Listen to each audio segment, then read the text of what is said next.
ကျွန်တော်ကအရင်ဂျိုရှူအာဘန်မှာပဲပွဲတိုင်းကိုချန်ပီယံစိန်ခေါ်သူအနေနဲ့ပဲလေ့ကျင့်တယ်လို့ကြွေးကြော်လိုက်တဲ့ဗန်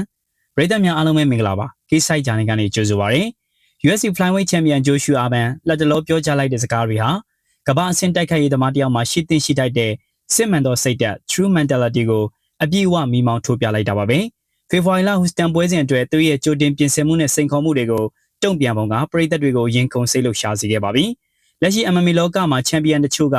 ကိုယ့်အတွက်အန်ဒီယန်နဲမဲ့ပြိုင်ဘက်ကိုရွေးချယ်တာစတိုင်မတဲတဲ့သူကိုရှောင်တာမျိုးတွေရှိတတ်ပါတယ်ဒါပေမဲ့ဂျိုရှူအာဘန်ကတော့ပြိုင်ဘက်ကိုရွေးချယ်ကစားတာမရှိဘူး UFC ကပွဲတည်ပေးတဲ့သူနဲ့ကစားမယ်လို့ပြောလိုက်တာက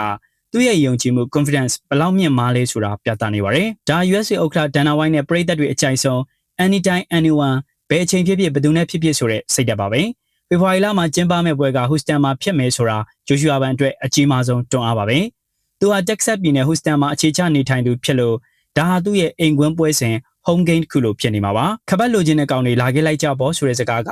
သူ့အိမ်ကွင်းမှာသူ့ခပတ်ကိုလာလူရဲရင်လူကြည့်လိုက်ဆိုတဲ့ရဲတင်းတဲ့သတိပေးချက်တစ်ခုဖြစ်ပါတယ်ပရိသတ်ထောင်ပေါင်းများစွာရဲ့အားပေးမှုအောက်မှာဘန်ရဲ့စွမ်းဆောင်ရည်ကပိုပြီးပေါက်ကွဲထွက်လာနိုင်ပါတယ်ချန်ပီယံဟောင်းပန်ဒိုဂျာကို rematch ဒုတိယအကြိမ်ပြန်လည်တွေ့ဆုံခွင့်ပေးခြင်းနဲ့ဆိုတဲ့အချက်က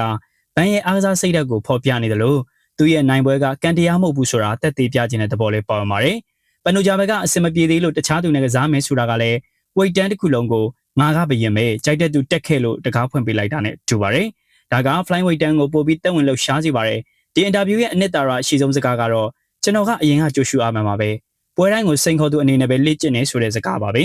အများအားဖြင့်ချန်ပီယံဖြစ်သွားရင်ဘဝင်မြင့်သွားတာလေ့ကျင့်ခန်းရော့သွားတာမျိုးတွေဖြစ်တတ်ပါတယ် Champions Disease လို့ခေါ်ကြပါတယ်ဒါပေမဲ့ဘန်ကတော့သူ့ကိုယ်သူစိန်ခေါ်သူ challenger တယောက်လိုသတ်မှတ်ပြီးစာလောင်မှုကိုထိမ့်သိမ်းထားနိုင်တာကသူ့ကိုကာလာရှိချန်ပီယံဖြစ်စေမဲ့တော့ချက်ပါပဲ။ညီကုန်းချုပ်အနေနဲ့ဂျိုရှူအာဘန်ဟာခပတ်ကိုယာထားပေမဲ့သူ့ရဲ့နှလုံးသားကတိုက်ပွဲဝင်ဖို့အမြဲစာလောင်နေစေဆိုတာတွေ့ရပါတယ်။ဖေဖော်ဝါရီလဟူစတန်ပွဲစဉ်ဟာမြန်မာပရိသတ်တွေဒါမှက